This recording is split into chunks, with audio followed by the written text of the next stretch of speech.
welcome to the astrology interview.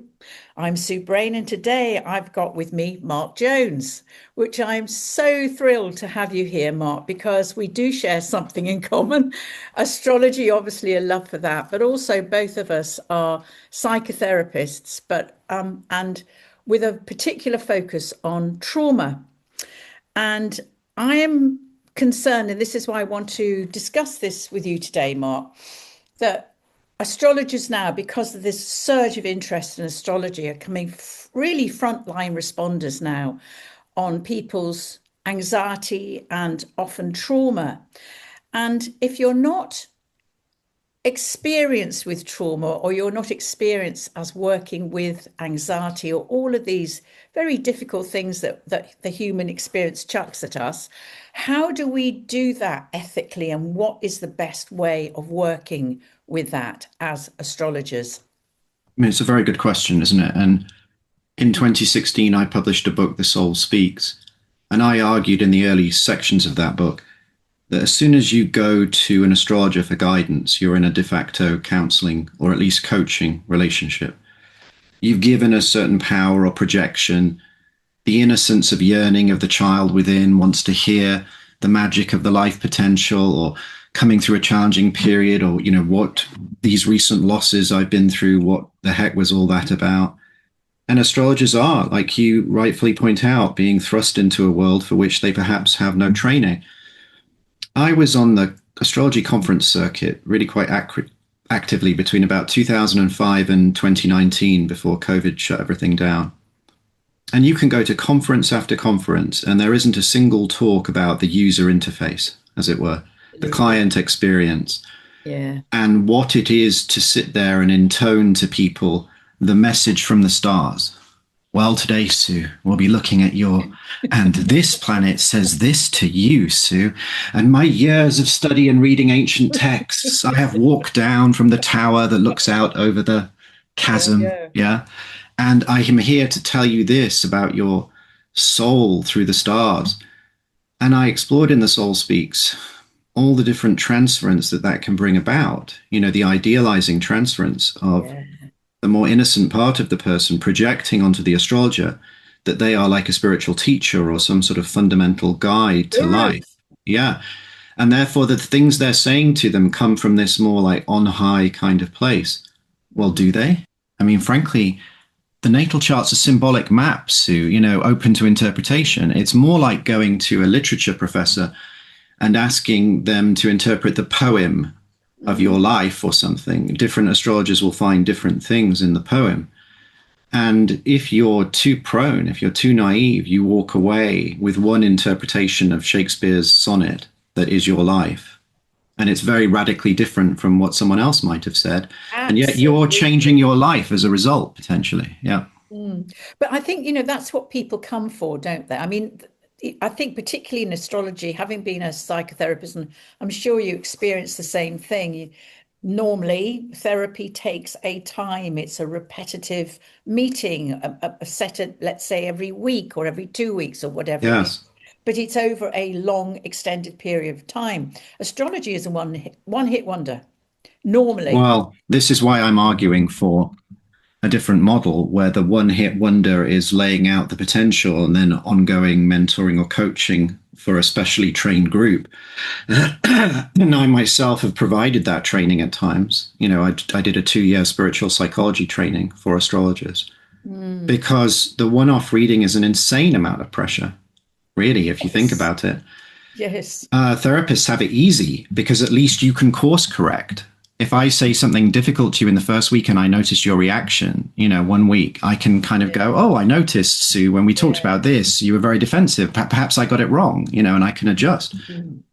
But also, it therefore leads astrologers into this fundamental overreach. Single session, I will come down like Moses from the mountaintop with the commandments of your chart. And I'm arguing fundamentally a technical point that astrology just doesn't work like that. That what's most real about people is their innate being, their psyche, their soul, if you like. And the natal chart is just a symbolic map of potential. It is not a literal thing. It shouldn't replace a person, right? And we both know from studies of therapeutic effectiveness, right? The relationship is more important than the modality. It's more important that you connect with your client than you're Gestalt trained or psychoanalytical or whatever, or CBT. And we also know from therapeutic experience that self-discovery, or at the very least relational self-discovery, is more profound than being told something. And you only have to be a Yes, parent to yes, understand that. You yes, tell your yes, yes. child something and And they're they're just going to immediately go, resistant to it. Yeah. yeah, Yeah. it's an interesting one, isn't it? I'm certainly concerned that, I mean, I think it's wonderful this resurgence has happened. I think it's absolutely great, and so be it. But there's an awful lot of people that are, astrologers who are astrologers, they're not therapists and counselors, are being put into this very difficult, well, often a difficult situation as somebody's trauma comes up. Of course it does. Or a very, very difficult story comes up, particularly to do with childhood issues. And well, for me, even as a psychotherapist, I do not set myself up as a therapist. I'm an astrologer. People come to me for astrology, they don't come to me for therapy. And what I do, and I don't know, and maybe you do this differently, but I have a list of people I really trust. Well, that's what I train people to do. Yeah, You want to have a referral yeah, system, basically. yeah, A good healer, a good psychic, maybe a therapist, yeah, an yes, acupuncturist. You should have your little Rolodex. It would have been. I'm showing my yes, age here, Sue. But yeah, you should have your little filofax with all your yes, little contacts yes, in, right? And you should be going to that place when people go into it. And there's a way of holding it, isn't there? If you don't want to work with people on that level, if that stuff comes up, you go, there's all sorts of human ways of dealing with it that are non-rejecting of people. I'm very sorry to hear that. My goodness me, yes, that sounds very strong. If you wanted to work on that in your life, I know a really good person who works on absolutely. Zoom or who works in Yeah, the local area. yeah, There's a responsible way of caretaking people towards an outcome. But the yeah, therapist in us, surely, Sue, is aware you're making an assessment at a certain point. How ready is this person for change? How ready is this person for the yeah, transits that they're facing? And if they're yeah, not very ready, then it's responsible to ask, what kind of support do you have? And I think that's responsible whether you're a therapist or not. Even as an astrologer, why? There's this fallacy, I think, Sue, that astrologers think this is the one-off reading. I go to this eternal domain where your chart is like a platonic archetype. It lives forever, shines in eternity, and I'm just going to tell you these things about it. And I mm, argue fundamentally that's wrong, and that you should be saying different things to a 24-year-old at their Jupiter return prior to the Saturn return, first Saturn return, than you sure. would be to a 70 or 80-year-old, where you're not talking about life potential and them getting on the career ladder, right? You're talking about the meaning and the Pretend, richness of what's getting already ready. occurred, exactly, Yes, and the exactly. life acceptance of what you've already been through. So there isn't a single chart reading. There isn't just one thing to say. It's an illusion, it's a fallacy, and it's a dangerous one because it leads well meaning astrologers into a kind of overreach, I've argued, where because they're aware of the pressure of the one off reading, they start saying things to people that frankly they might be 7 out of 10 likelihood, but they're not 10 out of 10, and they're said to them as if they're 10 out of 10. And for me, this whole language or contextualization needs to change, because what astrologers do you know who've conducted meta data studies, meta analysis? What astrologers do you know? I mean, astrologers are basing, I saw this on the international conference circuit. They're going around the world talking about a particular signature that they've looked at 30 or 40 or 50 charts around, a mixture of clients and celebrities or something. That's not enough to know that it works eight, Mm, 9, 10 times out of 10. mm, There's a kind of complication factor here that because it's been a fringe profession for decades, it doesn't have the kind of research or the standards of, just how often does this signature play like that. And I think we should be developing a language where we go, because take the transit of Pluto to the sun, right? I've worked with a number of people recently with that. It seems to strip people back to something more of their essence, their essential self. And that can be very challenging, obviously. Does it always do that? Is a person always ready? to be stripped back to their essential self? Or is that just the kind of people that are attracted to working with me?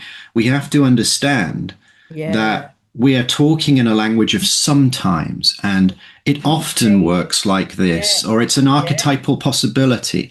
We are Yes. not civil engineers. We are not calculating the load bearing weight of a bridge with accuracy. And if you get it wrong, suburban commuters die en masse. This Mm. is not a STEM subject, right? This is an art, and things are archetypally possible, but it doesn't always mean that they're going to happen. Yes, it's so depend. Well, it just depends on the person's attitudes as well and their maturity and whether they Exactly. want to embrace what they're here to do. And it's not for us to tell them that. Absolutely. Well, but I, you're referring there to what I think is a fundamental thing that astrologers need to address, which is consciousness informs the natal chart. It's not the other way round.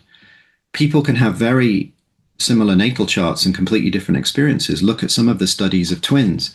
They're a complex yes. mix because they might marry a woman that was called the same name in roughly the same time, but in other areas, they're completely different characters. Yeah, Character definitely. shapes fate. Or Mm. take a really extreme example, these sort of zombies on the streets of San Francisco or something on a cocktail of fentanyl and, like veterinary drugs. And they're there going like this in the street for 12 hours. It doesn't matter how benefic the transits are happening. It doesn't matter how amazing the Jupiter transit you're having is. If you're whacked out on fentanyl, I mean, maybe you get a particularly good, generous dealer. I don't know. You might But you're do. That's what limited good by people your do. that you're limited by your circumstances, and Yes, those you are. circumstances are based on consciousness and therefore the being of the person. And so I'm arguing the relational subtlety in astrology is to relate to the being of the person. Let the person help you read their chart by Mm. making their own qualities plain to you as you talk to them. Well, I always say, how is this playing out for you? Yes, it's a That's the great question I, question. I Yeah. always say. Well, because you're trying to position then, aren't you, where they Yes, are in their life? Yeah. yes, because I don't know. I've seen their chart. I can make it up, Yes. I can make a great story up, but I don't know because I'm not them. Well, that's why I think it has to be a dialogue, and we have to check that because Yes, there are forms of astrology, Sue, that are just making up those stories. And even if you're incredibly gifted, you're only going to get that right a percentage of the time. And then when you don't, there's no feedback, no course correction, and you're just telling this person this story, and they're feeling alienated by it, pressured by it, shamed by it, burdened by it. And mm, you've inadvertently harmed someone through mm. not really listening to what it was like from their perspective. Yeah, and the whole story really matters right from childhood. How was it for you as a child? And I mean, being a therapist, I'm always curious about that because I don't just jump in, but I'm curious about where they come from and what their belief system is. And I'm very much a soul astrologer, and I know that you've studied evolutionary astrology, and I'm very much coming from that context. But I always check with clients, are you okay with this? Does this fit into how you believe your life to unfold? Because it's their reading, not mine. Exactly. But that's your relational gift to them, isn't it? And it's great to hear that you do that because it ought to be about them. Yeah. It's our Yeah, service yeah. to them. It ought not to be about our love of astrology or our specialized interest in the history of astrology. I remember someone writing to me once and saying, Mark, I don't know you, but I wanted to ask you a question. Is it appropriate that so and so famous astrologer used half my reading time to give me a lecture on the history of astrology? And I just wrote back, probably not. No, probably not. The Yeah. answer is I was no. being diplomatic. I mean, it was a very high standing astrologer, but yeah, that's not ideal, is it? It's their No. time and space just for them. But the problem is, Yeah. Sue, the non therapeutic astrologers, there's lots of astrologers who don't necessarily like people that much. They're not trying to be horrible to them, but they're quite introverted, research orientated people who like studying ancient forms of knowledge and lecturing on it, for example. They're not so much the people type person that someone trained as a therapist or a coach or a counselor would be. And I've argued in the past that we should have a distinction between research astrology and what we might call client-centered astrology, or people who want to do readings or serve people through the form, because Yeah. they're quite different forms, really, and they require very different skill sets. I personally would like to see, as we do in psychotherapy, I'd like to see a whole concept that everyone who wants to work professionally, there needs to be a professional body, like accounts, BACP or whatever it is that people join, and there is a process. You have to do counselling skills, at least a basic for a year. You have to, because that enables you to have good listening skills, which is essential. And then there has to be some form of supervision. Well, I agree with both those points, although I don't necessarily agree with the organizational body at this point, and I'll say why. But I couldn't agree more with supervision. When I first trained as a therapist, I only had a handful of clients, and yet every 2 weeks or something, I was in this group supervision for hours with all these experienced people, and we were going through every detail of what I did and said. I mean, in my training, I was filmed doing practice sessions, and people were like analyzing my responses. Yeah. So, and then this point about counseling skills is so crucial because, I mean, I do a lot of work like Q&As for people in Astrology University. And as they get towards the end of the program, a lot of what I find myself talking to them about is this sense that they've got arising in their personal integrity. I don't have enough yet to really do the deeper readings. And some of them then confuse that with I need further astrological training. Whereas sometimes I argue, is it that? Or is it just that your astrological training has taken you to a point where you can say quite deep things, and now you're not sure if you can handle saying Yeah. those deep things, right? And that requires a different kind of training: coaching, counseling, mentoring, guidance, pastoral care. However you want to frame it, it needs a specialized skill set to just look at life skills. People would be better off, at that point, writing themselves an essay on what they think the meaning of life is, or the books that inspired them, or the self-help books that really turn something around in their own experience, because you're drawing on stuff like that in a Yeah. reading setting as much as anything else. The only reason I don't agree with a centralized training body at this point is because the profession isn't regulated enough to come to that point, and there's too much That's true. fundamental Yeah. disagreement about the actual astrology Yeah. itself. You could Yeah. have 4 famous astrologers come and give a lecture on a certain astrological structure or theme in a conference, and they could all say pretty much fundamentally different things, or even just look at the chart, or the chart that they have on the board, as it were, is not even the same chart. The house system's so different, the layout's so different, they've got different planetary bodies on the actual circle. So that is such an issue at this point. We're so early days in the profession that I think regulating it excessively could become too narrow-minded and actually cut back the creativity. But I think bringing the principal suggestion to the multiple training bodies that there should be counseling skills, that there should be supervision and mentoring, or even just discussion, the first 10 readings you do, someone to talk it through with. Absolutely, because you're left with it. You're walking, well, we Exactly. work alone. Yeah, we work alone. I mean, I work alone Well, on Zoom. You on know, my in my psychology training, I mean, I do a whole section on the loneliness of the profession. Imagine you're really busy as a therapist, and I work with a lot of therapists in the US and, of course, know many therapists in the UK. If you're really busy, you're doing 20, 25, some people even 30 sessions a week sometimes. And then all of that, most of the time outside of any supervision you're having, you're containing yourself, or you're coming from the end of a long day. You've got stuff in your own life, your kid's struggling at school, you're tired, your wife's not very well, your husband's not very well, whatever, just in your personal life. And you've had all this stuff go on. So you have to be a certain kind of person to really be okay with that, or you have to grow to become that kind of person. I think if you said too many of these things before people signed up for an astrology training suit, they might walk away.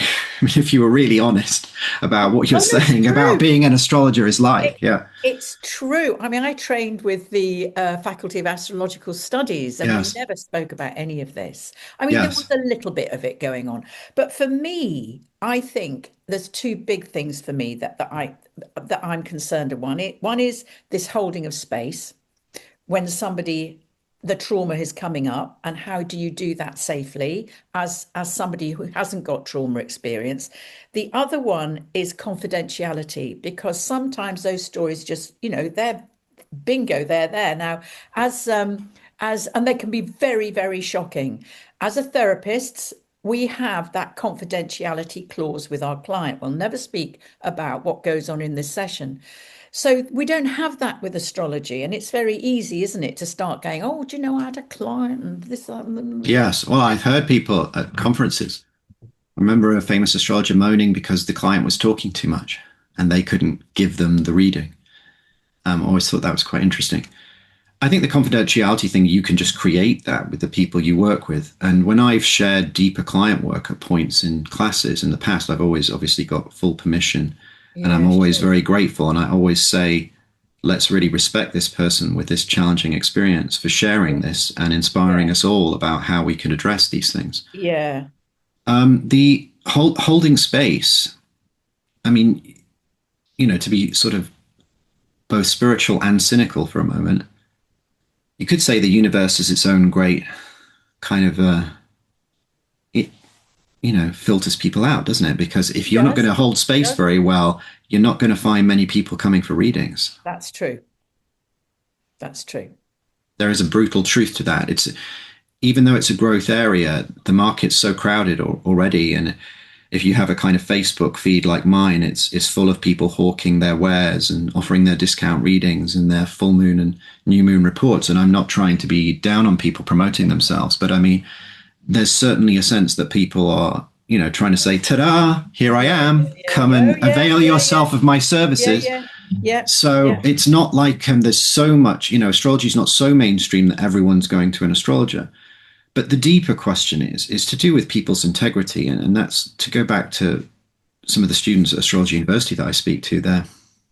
They have this kind of integrity. They recognize within, I'm really building a skill set, but am I ready for that deeper encounter? And that requires, because you could say, well, then they should have counseling skills training. But we both know, Sue, not to be too cynical, but a person could easily go through a year or two of counseling skills training and still not be very good with people, you know? But as you say, self-selection happens. Yes. It does. It really, it's Yes. like counselling that lots of people drop out because it's not for them. They think it Yes. is because they actually want to go and fix other people rather than actually doing their own work. And I think that sometimes in astrology as well, that, well, I'm sure there is a lot of self, but at the moment it's glamorous. It's in the zeitgeist. Yes. It's really out there, and if you're an astrologer, you're kind of you're there, and I'm fascinated by that. The zeitgeist comes down to, doesn't it, sometimes, a meme that we shared to great sort of witty effect on a masterclass I taught recently. A meme that someone had found on the internet, don't date a Scorpio, was the meme. And my researcher is a Scorpio and was in the class. So I kept saying it. But I mean, this kind of meme, this kind of use of astrology is so poor, isn't it? Yeah, It's so sort of low yes, grade. I don't actually consider it the same thing that I'm involved with. I'm involved with, in a way, a continuance of what someone like Jung was doing with typology. And of course, his typology went into the Myers-Briggs test. But mm, astrology is the most subtle map. It's a guidance system for yes, the greater self and the greater life. And held in that way, it's such an enormously flexible therapeutic tool. Why would we be downgrading it to who should date whom? Uh, and of course singling out Scorpios to not be dated at all, which seems oh, insanely cruel. Scorpios, Yeah, exactly. sitting, yeah, sort of brooding in the corner, I not know. feeling Yeah, safe to they're go. the people who perhaps need some relational outlet. Yeah, Yeah, God bless them. No, but I mean, I'm not. I'm being silly. I mean, clearly I don't agree with that meme quite profoundly. I just don't think. I just think all of astrology has this excessive literalism in it. It takes itself too seriously. It takes the astrology too seriously. And an image I use sometimes for that, coming from talking to American students, is you go with a bunch of astrologers to the Grand Canyon. You're sat at the South Rim in your Jeep that you've traveled there in, and everybody's sat inside the car looking at the maps instead of going out and taking in the view. yeah, That's the yeah, astrological shadow that yes, we're yes, pouring over the data of what's yeah, happening in every moment instead of living. For yeah, me, astrology should be only for very special occasions, if you like. You look at something because it was such a significant event, or you look at a natal yeah, chart because we're making the assumption that the birth of a human soul was a significant event and therefore contains something of their symbolic life potential. And I'm encouraging people to become guides of uncovering that symbolic life potential. And the ideal, remember, is to discover it together with the client, because self-discovery, even relational self-discovery, is fundamentally more powerful than being told things about yourself by an astrologer. Mm, Otherwise you walk away just going, do I agree with them? Do I not agree with them? People make notes. They never read yeah, the notes again. 6 months later, they've forgotten the whole thing. Whereas if you open the space and include the possibility of self-discovery, including yeah, discovery together because you've led them or guided them somewhere, yes, that's yeah. much more powerful in terms of their life impact or their outcomes. I think there's another way of looking at this too. But if you spot let's say a T square, and they've no Yes. idea, they've got this urge, this inner urge, and they don't know why, and they can't they're very restless with it. Let's just, for instance, say that I had this with a client just the other day, and I Yes. showed her chart, and I said, "This is a T square," and I explained the T square, and she went, I now understand why I feel the way I do. Bingo, the It's light. incredibly validating, isn't Yes, it? yes, This is, I think, the greatest yes. resource astrology has to profoundly validate people's experience. And I once Yes. had an article accepted for the former version of the Mountain Astrologer Oh, when it was yeah. an actual publication, but sadly, Tem, the creative director, if you like, passed away. But my article idea was called How to Predict the Past. And I argued that astrology's great role was to uncover validity or life acceptance rather than prediction, to Yes. show people, in a sense, what they already are and Yes. to explore the possibility of why they are the way they Yes. already are. And Yes. that's so much more powerful in terms of healing than trying to position, what happens in 3 years' time, which, by the way, no one has ever proved in the history of humanity to be particularly accurate at, Well, ever. because you're changing. Exactly. You could say to me, "Oh, in 3 years' time, this is going to happen," but I'm Yes. You're a evolving. different person potentially, or human life is a different thing. The pace we're moving Exactly. in the collective, everything might be different. Yeah. Everything, the whole of humanity might be different in three Yes. years down the way we're going. So I do, Yes. I find that's really interesting, but I always talk about themes. I never talk about predictions, Yeah. that Yeah. this theme may arise, but how you experience that, I don't know. But that, let me know because I'd But like to know too. that's a respectful approach. I mean, Yeah. it seems to me your therapeutic background just comes through, doesn't it? And you've wanted to respect them as a being. Yeah. I'm just thinking what would you like to say to people who are wanting to do this work, who are very interested in psychotherapy, but they've never trained in it?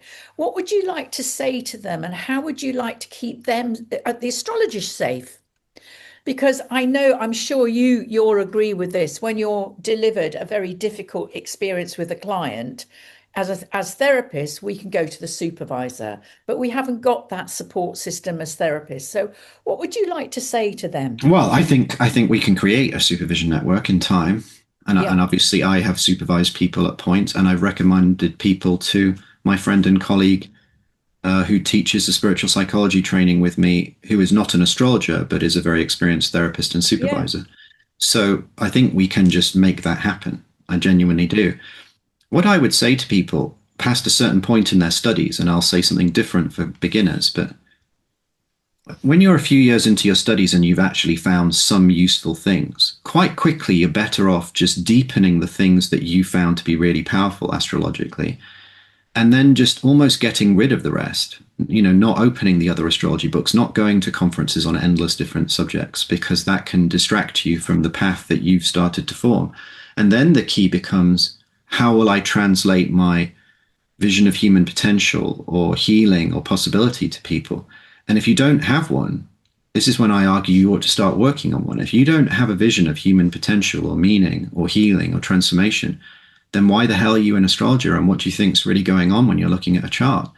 You need to develop, almost independently of the astrology, an actual working life philosophy, if you like, a yeah, psycho-spiritual vision of some kind of meaning, so that when people come to you who are anxious and down or have had a genuine catastrophic life loss, what are you going to reach for inside yourself to simply stay in the room with them and not just distract yourself? Because I think a lot of astrology is about a distraction at that point. I yeah. come to you for a reading, I share some terrible life thing, and then you're like this, oh, well, in your chart, Mark, it says this, push you away. In your chart, It's like Yeah, I don't want to have to sit with the fact that you just lost, this loved one so early on yeah, in life, cruelly taken away, yeah, etc. yeah, So it becomes more important at a certain point to address your own feelings and thoughts about grief or yes, rage or developmental loss, because when we're talking about trauma, there are broadly two ways of looking at it. There is the kind of, something terrible happened and knocked you off your path kind of trauma. But there is also just the kind of developmental struggle type trauma, the trauma of, if you like, just growing up in a dysfunctional family and not being yeah, supported, right? And that's a different kind of trauma, but you see the impacts of that one all the time in the world. And for people of a particular type of therapeutic capacity, the natal chart is a brilliantly subtle tool for being able to identify the family issues and the systemic patterning more rapidly than if you just had a dialogue. And that's the, because what could astrology do for psychotherapy here? We're looking at it like, how can we sure, bring therapy to astrology? yeah, But actually, absolutely. psychotherapy hides from astrology all the time, even though it turns out Carl Jung was very serious about astrology, even though it turns out Roberto Assagioli, the founder of psychosynthesis, as I discovered in 2012 in the archive in Florence, had literally, a wall high box of papers on Yeah, astrology. Even though these figures, or Stanislav Grof with Richard Tarnas in Esalen in yeah, the 70s and 80s, it's like these leading figures in transpersonal psychology have all actively studied astrology, but psychotherapists still turn away from it. And paradoxically, even Jungian psychotherapists turn away mm, from it. I once worked with a lady who gave up an enormously successful career to go and train as a Jungian therapist.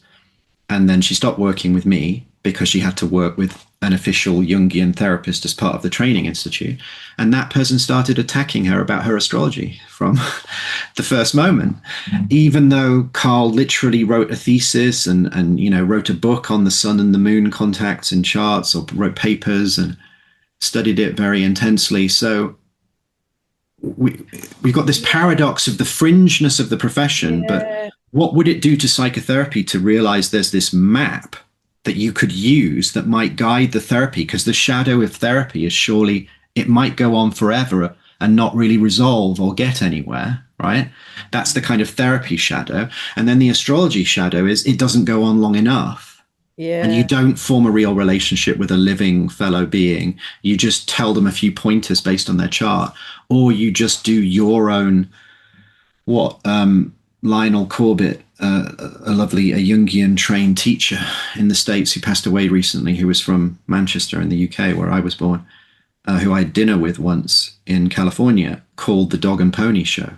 You just roll into town, do your little thing. And too many astrologers, they'll tell you, oh, your ascendant's this, your moon's this, your sun's this, there's these aspects, boom, boom, boom, next one, please. Boom, boom, boom, next one. mm, And it's like, that's missing the living being. mm, So the danger with therapy is what? mm, There's only the being and there's no possibility of the map or the sense of what's emerging in a more kind of guidance system way. And in astrology, the danger is there's all this theorizing about the guidance system, but you don't locate it within the terms of the actual being of the person, and therefore it doesn't come alive truly. yeah. I mean, it is what is the story here, isn't it? That's I think that's with therapy as well. What story is unfolding? Yes. Certainly with an astrological chart, and for me, working with people is what is their story? It's unique to them, Yes. And and if you that's don't let them tell some of it, right, when they come yes, for a reading, what have you done? yeah, You've kind of silenced them. yeah, And if part of their wounding from their past is the silenced or abandoned child, you have inadvertently, subtly re traumatized them by not giving them any space to share their inner experience. mm, Now, obviously, they can't just share the whole time and you not speak, because then you'd be no, letting them down by not offering your astrological insight. But there's a that's what they've balance come for. point. There's a That's what they balance point where you can allow them to have those moments and really listen to them, and therefore have your astrological guidance system influenced by the truth of what they're revealing about their life. mm. No, it's interesting. I think there was one thing that I would like, and I see where you go with this, is to be if you're wanting to work in this way, is not to feel ashamed if you feel you can't go there with clients. And to have the courage to say, do you know what? I'm going to pass you down the line because this isn't my work, or I don't feel as if I've got the skill set here to actually help to give you what you need. And I think that's really important, is not to be Exactly. ashamed. Well, that's mature, isn't it? You go to Yes, see a doctor and they're a blood specialist, and then suddenly they're concerned about something on the lungs. They yes, send you to someone else who's a specialist yes, in the lungs, right? So I do this all the time. Someone says, "Oh, do you do astro maps?" And I say, "Well, I've looked at astro maps with my researcher just for fun, or to look at yeah, my own chart or his chart or whatever. But I don't do it professionally. But I know these people who do, and they would look at yeah. your astrolocation, or have I looked at my own chart and thought about health issues? Sure, but I don't specialize in looking at health through astrology. So therefore, there would be other professionals who do. Absolutely. I am totally going to stay within my terrain of expertise. Otherwise, there's a disingenuity to that, isn't there? That people would recognize in almost any other profession. The electrician that's round your house, it would be convenient if he could also do the plumbing, but he's not a plumber. So, Exactly. I think that's a lovely adage, really yes, lovely adage. Mark, I'm conscious of time. Just yes. to say, what else would you like to say about this, or any advice you'd like? Maybe advice isn't the right word, maybe guidance or thoughts about how to work really responsibly with this gift that we've been given. That I think you were called to astrology, but because they're, as you say, it's at its infancy, really. Certainly, the working as in a therapeutic sense. What would you like to say? Well, let's pick up on that for a second, right? It is in its infancy Mm, and it will grow. And this conversation is part of that growth. And your and I's work in the world is part of that growth. And mine is very specifically focused on that terrain. This will grow and it will not just be fringe. There will become an increasing yeah, open mindedness in a later generation, right? So you've got to trust you're part of something bigger and that there's different steps within that larger unfoldment. I certainly trust that. And then also, part of the magic of being a therapist or an astrologer is that in the independent autonomous zone where you work with that person, that's the magic, isn't it? That's the freedom. You can be the future synthesis of astrology and psychotherapy in that moment. It might not have been understood by the world, but you can hold your version of it for that individual person you're working with. That's part of the magic of the mm, extraordinary transformational moment of speaking to someone and doing their chart. So it mm, is a kind of privilege to be a part of a larger movement. And then there are open minded psychotherapists that sometimes have to hide because of licensing bodies. And that's part of my concern about not rushing to license astrology, because get it. many therapists hide their relationship to astrology because of concerns about licensing organizations, in just from my experience of people in the UK, but especially the USA. Mm, And then it really comes down to a certain point. Why is there this map? Why is the symbolic potential of your birth moment so rich with symbolism? I don't think you can look at the world in a flat way. You can't just be an out and out materialist. You can't just say, "Oh, this world's dead, but at least I can enjoy nice dinners and mm, nice clothes and some sort of cool lifestyle or whatever." That's not how life works. When you look at the symbolic picture of the sky at the moment that you were born contains your soul possibilities in some symbolic way, you've immediately entered to a world where you have a different sense of the possibility of meaning. And that is yeah. the great thing, that lots of the collective anxiety and depression in the world is because of a collective loss of meaning. Oh, good. And faith. Yes. Absolutely. Just to say, I think, I don't know where you're coming with this, but I have hope because we've got Pluto and Aquarius out of bounds, and that's going to Yes. shake everything up. And then we've got Saturn conjunct Neptune in Aries. So and that lovely aspect between Pluto and Uranus and Saturn and Neptune. Yes. And I wonder if this is going to start expanding our understanding of consciousness and mysticism and astrology and part of the occult practices, if you like, and astrology very much part of that. I just wondered where you were with that. I think it will for a percentage of people. Again, it's dependent on the consciousness of the individual. For those ready to individuate, if you like, or more radically aware of this possibility, it's going to be an enormously fertile Yeah. time. In the collective, I think the patterns are going to be a lot more challenging. And Oh, and oh yes. the radical explosion of technology in an already Yeah. discombobulated world and confused world is going to be quite challenging. You know, with the Yeah. Pluto Aquarius trine Uranus and Gemini for the next 7 years or something, or whatever it's Yeah. going to be, that whole movement of Uranus and Gemini, Yeah. the technological advancements are going to be truly shocking. And we can't really deal with the technological advancements of 40 or 50 years ago, you could argue psychologically. Certainly, we haven't really psychologically fully understood what having computers is, never mind AI or other radical innovations, where people are not going to be able to tell the difference between images they're presented and what might have Yeah. actually happened. Yeah. Yeah. Reality. Yeah. Reality itself is going to Yeah. become more and more up for grabs.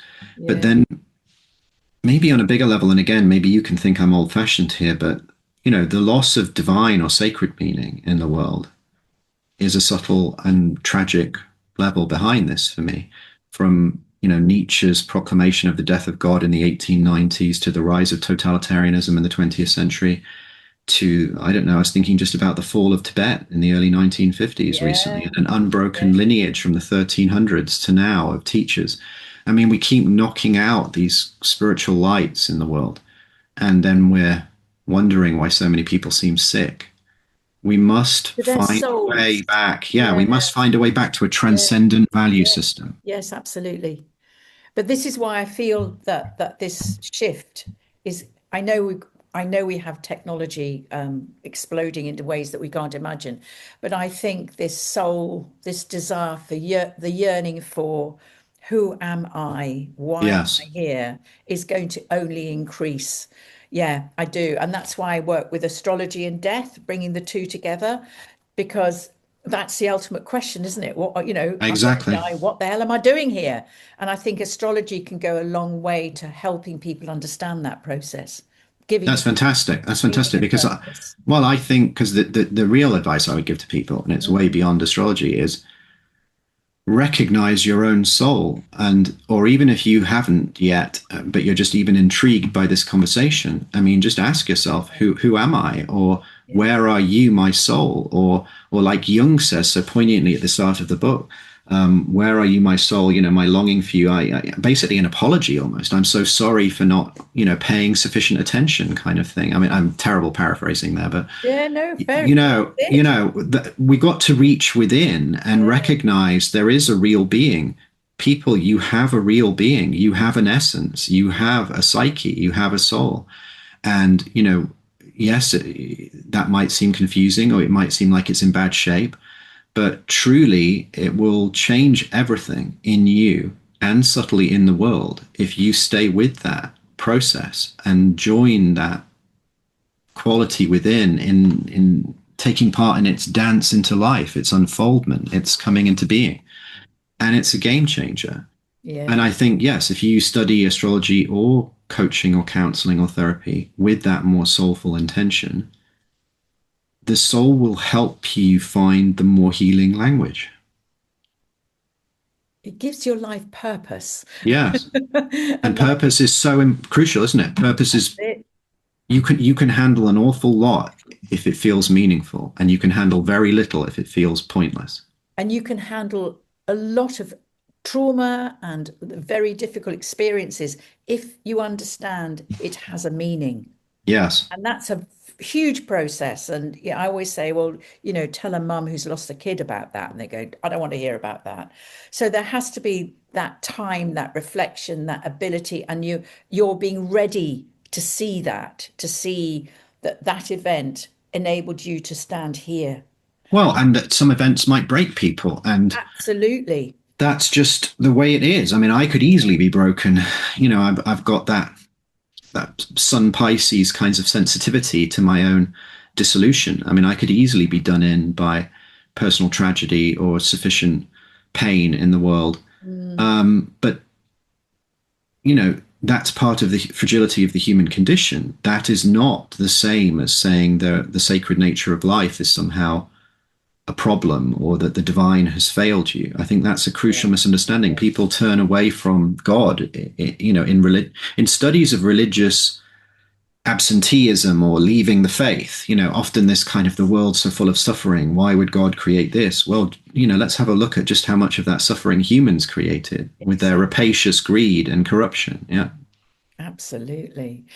Mark, this has just been, I could talk to you for hours. This has just been such a fantastic conversation, and I think really well needed. So thank you so much for this. And Pleasure. yeah, and we'll keep in contact and see where we go with it. Great stuff. Okay.